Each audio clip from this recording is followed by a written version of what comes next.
Bato de la Rosa, ang sakit ng ginawa mo. So yan guys, no?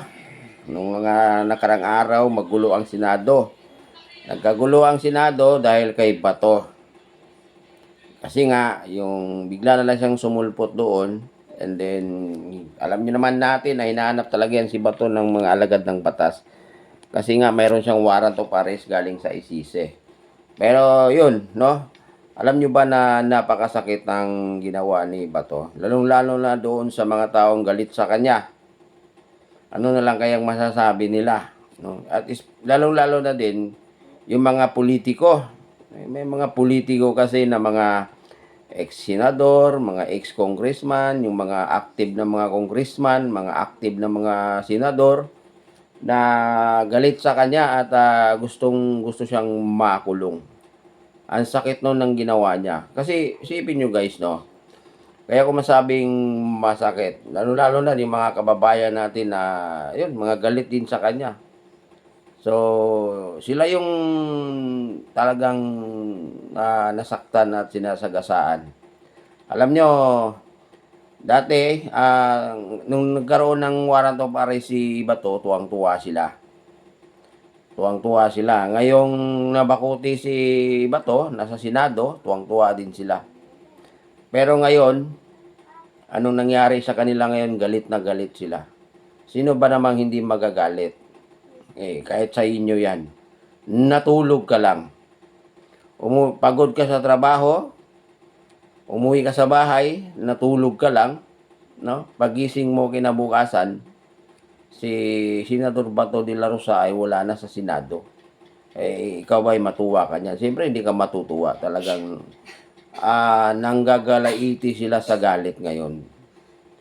So, ngayon, wala silang idea kung saan ngayon si Bato, kung saan nila hanapin. So, yan, ang sakit. No? Ang sakit ng ginawa ni Bato. And then, siyempre, yun nga, may nasaktan, may nagalit, mayroon ding natuwa, of course. Kasi unang-una si Bato, mayroon din niyang mga supporters, mga diehard na supporters. Sila ngayon yung natutuwa, no? Natutuwa sila at kasi yung nga nung sa panahon kasi na nandun si Bato sa Senado, nangangamba sila. Nangangamba sila na baka matuluyan talagang maaresto si Senador Bato. Kaya yung iba, sumugod sila doon bilang hadlangan nila na hindi mahuli si Senador Bato. And then yun, tuwang-tuwa yung sa kabila dahil yun na nga at nakita naman natin sa TV, sa mga vlog, no, sa mga Facebook, social media, nakita naman natin kung gaano karami ang mga alagad ng batas sa Senado, sa harap ng Senado, sa labas ng Senado at sa loob. So, makikita mo doon na wala na talagang kawala si Senador Bato. Wala na talaga siyang takas, pero nagulat ang lahat. Nagulat ang lahat. Yung mga galit kay kay Bato, pati yung mga followers at supporters ni Bato, nagulat na umuwi lang tayo, nagpahinga saglit, natulog, pagising kinabukasan, wala na si Bato. Di ba? So, napakasakit. Napakasakit doon sa mga taong galit kay Senador Bato. Doon sa mga taong galit sa mga Duterte. Napakasakit sa kanila yon.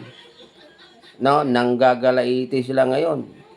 Kung dati nakangiti sila, patawa-tawa sila, pero ngayon sa tingin natin, nakasimangot sila ngayon. Kasi nga nabalitaan nila na si Senador Bato de la Rosa ay wala na sa Senado. So ganoon din, mayroon ding natuwa, mayroon nagbunyi, natutuwa, masaya sila dahil pagising nila wala na si Bato.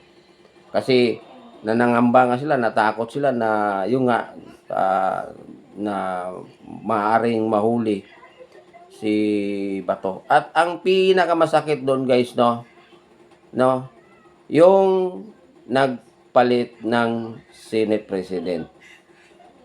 At yung pagkaroon ng balasa sa Senado ay involved si Bato. Nakapagbuto pa siya, no? Nakapagbuto siya doon sa bagong Senate ngayon. Kaya napakasakit talaga. Napakasakit yung ginawa ni Bato doon sa mga taong galit sa kanya at galit sa mga Duterte. Napakasakit, guys. Anong masasabi nyo ngayon? So, ayan, kung parang nangyayari, nagulangan sila ni Bato.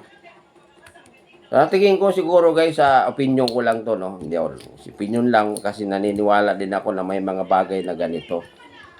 Sa tingin ko, guys, malamang maring mayroon sigurong tagulilong si Bato.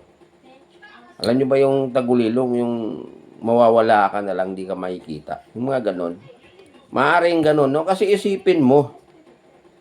Isipin nyo, guys, kung naliman mo yung pag-iisip sa sitwasyon sa Senado na nangyayari, mayroon pang nagkabarilan, isipin mo, ang daming alagad ng batas doon.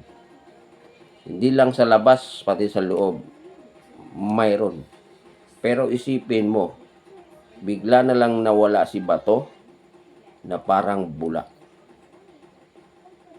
Kahit kapwa niya, yung ibang mga senador doon, hindi nila alam. Nagulat na lang lahat.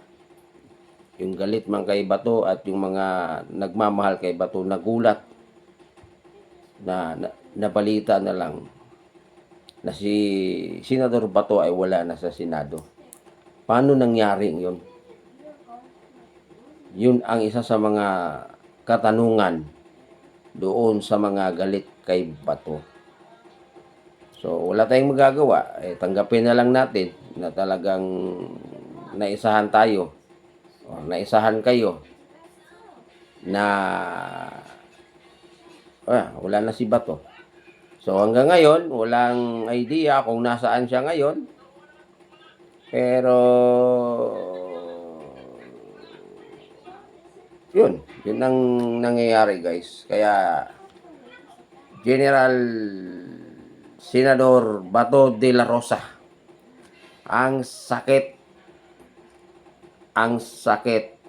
ng ginawa mo doon sa mga taong galit sa iyo. Tagos sa puso nila yung sakit na pinalasap mo sa kanila. Ayan lang, guys, abangan natin yung mga susunod na kabanata. Abangan natin. So yun lang masasabi ko doon.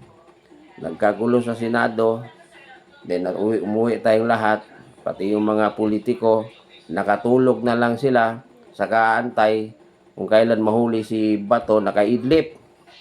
Pagising nila, wala na si Bato. Naglaho na parang bula. Yun ang masakit na nangyayari, no? Yun yung masakit, di kayang tanggapin doon sa mga taong galit kay Senador Bato, lalong-lalo na sa mga politiko.